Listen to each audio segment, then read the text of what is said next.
পর্যায় সারণীর 18তম গ্রুপে কতগুলি উপাদান আছে?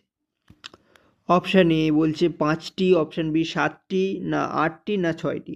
পর্যায় সারণীর 18তম গ্রুপে মোট 7টি উপাদান আছে, অর্থাৎ অপশান বি হচ্ছে কারেক্ট অ্যান্সার, 7টি। এজি, ডব্লু, এনআই, এইচজি রোধাঙ্কের সঠিক ক্রম কি? এজি মানে হচ্ছে সিলভার, ডব্লু হচ্ছে tungsten, N I for nickel, H G মানে পারদ। এদের মধ্যে রোধাঙ্কের সবচেয়ে বেশি কার? সবচেয়ে বেশি রোধাঙ্ক আছে এইচজি অর্থাৎ পারদের, তারপরে আছে এনআই অর্থাৎ নিকেলের, তারপরে কার? তারপরে টাংস্টেন অর্থাৎ ডব্লু এর, এবং সবচেয়ে কম আছে এজি বা সিলভার।